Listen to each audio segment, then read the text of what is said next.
April 12, 1944.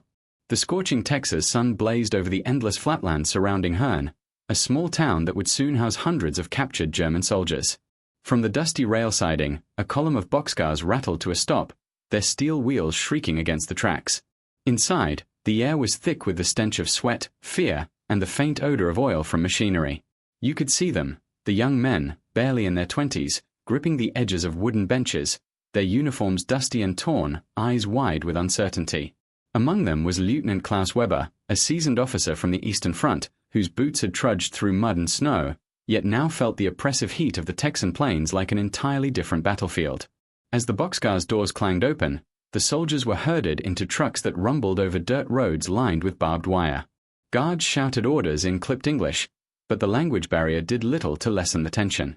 Their minds raced with anticipation, expecting the austere, Spartan conditions of a typical POW camp: hunger, strict discipline, and isolation. Instead, the first glimpse of Camp Hearne was almost surreal. Wooden barracks, painted a calming beige, stood in neat rows. The grounds were surprisingly green, and there were signs of life: children's laughter drifting faintly from nearby neighborhoods, chickens scratching at the earth.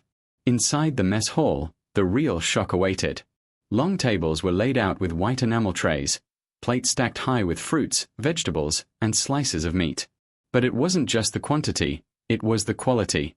Fresh oranges, their peel glowing like tiny suns, rested in bowls beside neatly folded newspapers printed that very morning. Lieutenant Weber froze mid-step, eyes narrowing as he picked up a paper. Headlines shouted of battles in Europe, domestic news, and, most jarring of all, advertisements for soda and chocolate. He had expected censorship, propaganda, controlled information. Instead, here it was, the uncensored, abundant life of the United States displayed in stark contrast to what he had been told by Nazi bulletins. One corporal, Hans Dietrich, quietly whispered to his friend, This is impossible. How can a country at war provide this luxury?" Others nodded, their disbelief mirrored in the glint of sunlight on the orange slices. Guards watched silently, perhaps amused, as these seasoned soldiers, trained to be ruthless and resilient, hesitated in the face of something as simple as fruit and newsprint. It was not a battlefield, not yet. Yet in that moment, for many, a new kind of war, the war of ideology and perception, began in the quiet corners of Camp Hearne. The contrast between expectation and reality left the men unsettled. They were not prisoners in the traditional sense. There were no iron gates to intimidate, no harsh whistles signaling punishment. Instead, there was routine, cleanliness, and even leisure. Sports equipment was stored in a nearby shed, and officers had organized small orchestras, allowing men to play piano or violin after the day's work. For soldiers who had endured Soviet winters and the relentless bombing of European cities, this calm bordered on absurdity. That night, as Klaus Weber lay on a narrow cot, the sounds of cicadas buzzing outside punctuated the quiet of the barracks. He thought of the Eastern Front, of frozen trenches, of comrades lost in snow and mud. And yet here, in a foreign land he had never imagined visiting, surrounded by food that gleamed with freshness and newspapers that spoke of freedom, he felt a creeping unease. Something about this abundance, this normalcy, challenged everything he had been taught to believe about the enemy and the world beyond Germany. Morning broke over Camp Hearne like a revelation. The sun slanted across the barracks, illuminating the neatly swept floors and polished mess tables. Klaus Weber and his fellow prisoners shuffled out of their cots, still blinking against the brightness of the Texan dawn. Breakfast was laid out in the hall, and what awaited them sparked a mixture of awe and disbelief. Trays of golden scrambled eggs, stacks of soft bread, and, most shocking of all, a pyramid of fresh oranges glistening with morning dew. Weber reached out hesitantly, feeling the weight and smoothness of a single fruit. He turned it over in his hands, expecting a trick, perhaps some hidden rationing. But when he bit into it, juice bursting across his tongue, the taste was unlike anything he had encountered since childhood. Sweet, vibrant, abundant, something he had long forgotten existed in war. Around him, murmurs spread among the men. "This is American fruit," one whispered. "Not just canned or powdered." Another shook his head, laughing softly at the absurdity. The simplest act of eating a fresh orange, something so mundane in the United States, became a source of wonder, almost disbelief, for men hardened by battle and deprivation. Then there were the newspapers. Each morning, the camp supplied stacks printed in the United States, untouched by military censors for the prisoner's eyes. Weber gingerly picked one up and flipped through the pages. Articles described domestic life, baseball scores, political debates, and everyday consumer culture. He lingered on images of bustling city streets and advertisements for chocolate, coffee, and soda. Many men gathered in small groups, translating what they could, their German minds racing to reconcile the propaganda they had been fed with this starkly different reality. "They are not starving," whispered Hans Dietrich. "Their people live like this even during the war." The exposure to American abundance had consequences beyond mere surprise. Officers began to realize that morale among their prisoners was not declining as expected. It was quietly adapting. Weber observed men reading newspapers aloud, debating foreign policy, and even discussing the strategies of distant battles with a detached, analytical curiosity rather than the fear or desperation that might have gripped them elsewhere. The simple provision of food and information had created a calm, orderly environment, undermining the narratives of total deprivation that the Nazis had promoted. Outside the barracks, camp routines continued under the watchful eye of American guards. Labor assignments were given for camp maintenance, agriculture, and small construction projects, but even these were framed as structured work rather than punishment. The prisoners, despite their initial shock, complied with precision. They swept the grounds, tended the vegetable gardens, and repaired fences. Yet all the while, they could not shake the surreal quality of their surroundings. A world of comfort and abundance existed even amidst global conflict, and the men of Camp Hearne were living proof that war need not mean total destitution for all.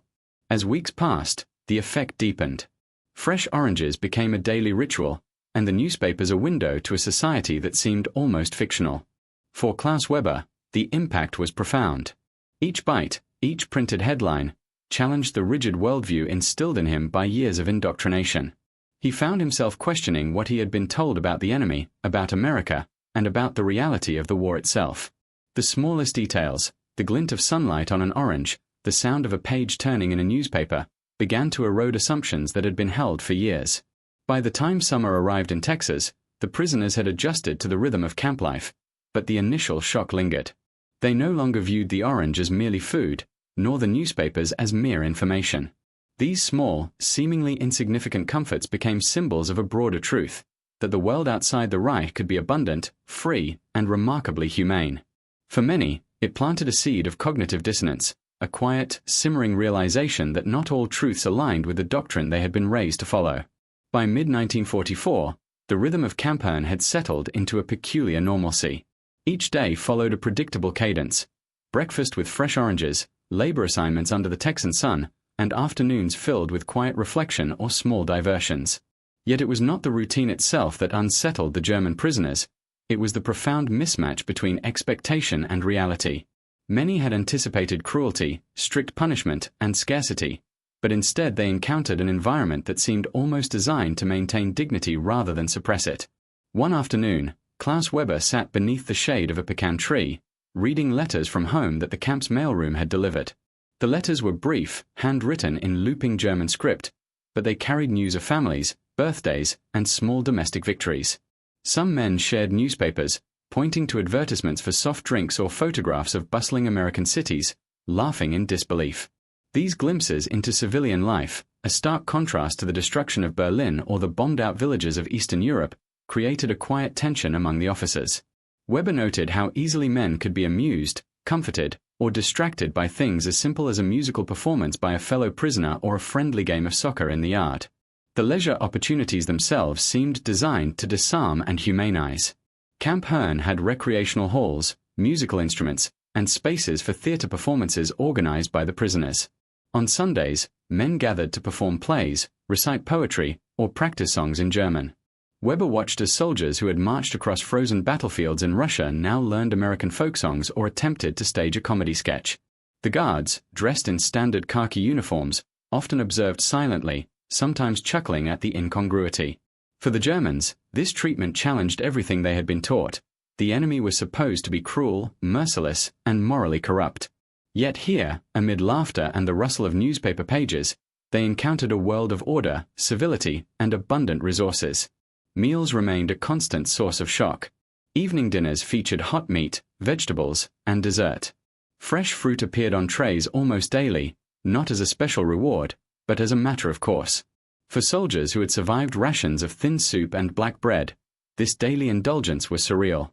Weber found himself thinking about the scale of American logistics, how thousands of miles of supply chains, railways, and agricultural networks could bring fresh produce across an ocean into a prison camp. It was not only the quantity that impressed him but the organization, precision, and care behind it. The very existence of such abundance made him question the sustainability of Germany's war effort. The newspapers, meanwhile, acted as a portal to the outside world. Unlike the heavily censored press back home, these publications showed the United States as vibrant, functioning, and far from the war's immediate destruction. Men debated the content with growing fascination, some mocking trivial consumer culture, others silently comparing it to the drab, tightly controlled life they had left behind. A sense of cognitive dissonance took root. The Nazi narrative of a struggling, beleaguered America clashed violently with the reality in front of them. Weber, once rigidly loyal to the Reich, began documenting observations in a small notebook, noting how exposure to information and comfort could slowly reshape perspective, even in seasoned soldiers. By the end of summer, Camp Hearne had become less a prison in the traditional sense and more an experiment in psychological contrast. Food, newspapers, and leisure, the very trappings of normal life, acted as subtle weapons, eroding assumptions and planting doubt. Klaus Weber looked out over the neat rows of barracks, watching men toss a soccer ball under the sweltering Texan sun, and realized that this was an unfamiliar battlefield, a struggle not of bullets or bombs, but of ideas, perceptions, and the unexpected power of abundance. As the months wore on, the effects of this unusual captivity began to settle deeper into the consciousness of Camp Hearne's German POWs. Klaus Weber noticed subtle changes in his fellow officers. Once rigidly deferential to Nazi ideology, some now hesitated before repeating propaganda, others debated quietly among themselves the contradictions they witnessed daily. It wasn't rebellion, it was something quieter, a seed of doubt that grew with each fresh orange and each headline read under the morning sun. The prisoners' daily access to fresh fruit and newspapers became more than a comfort. It became a mirror reflecting what they had been told about the world versus what was real. Weber observed men holding an orange in one hand and a newspaper in the other, contemplating both in silence. They had trained their minds to accept scarcity, to valorize suffering, yet here was abundance offered freely, without strings attached. It challenged not only assumptions about the enemy but the very narratives that had justified years of bloodshed. One young private, barely 18, muttered, "All this, while we were told they starve. This cannot be true." His words floated through the mess hall, met with nods, uneasy laughter, and long pauses of reflection. The American guards and camp staff understood the subtle power of what they provided. They had witnessed firsthand how ordinary comfort could produce extraordinary psychological effects. The availability of daily newspapers allowed the men to see events unfold outside Europe, often contradicting German reports. Fresh oranges, candy, and meals of real meat gave them physical evidence of the industrial and logistical might of the United States. Leisure and music offered mental reprieve, allowing men to reflect rather than simply obey. It was a quiet strategy. By demonstrating civility and abundance, the Americans highlighted the stark contrast with life back in Nazi Germany. Even the smallest details carried weight. Afternoon walks along the camp's neatly mown paths, games of soccer in the fading heat, and conversations with fellow prisoners all underscored a world where human life and dignity were respected.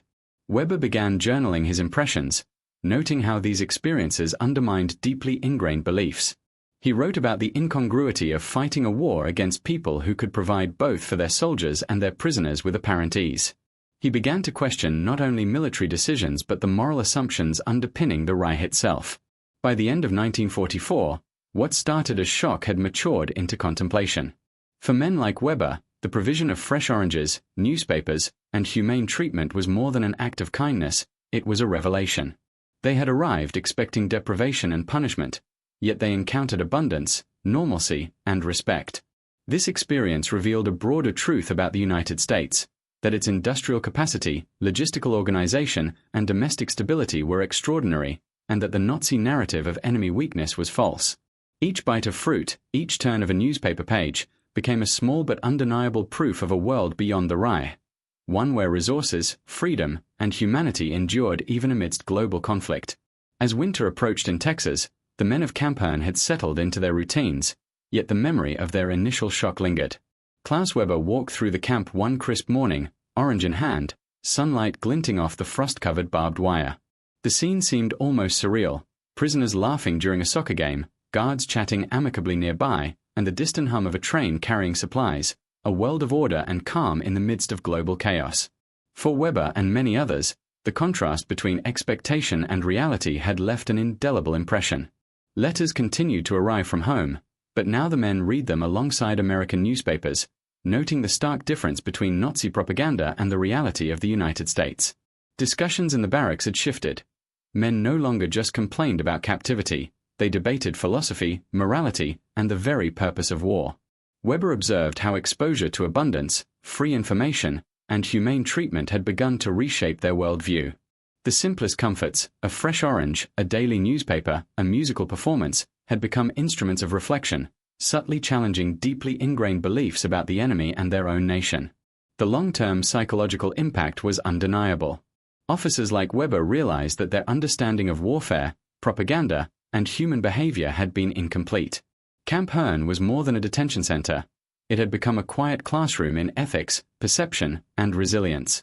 Prisoners discovered that survival did not always require suffering, and that the enemy could display generosity and organization on a scale they had never imagined. The experience planted seeds of doubt and introspection, shaping attitudes long after the war ended and many men returned to a shattered Germany. Even the guards took note of the subtle shifts. They saw hardened soldiers soften, moments of distrust replaced by cautious curiosity, and laughter slowly threading through the daily routines.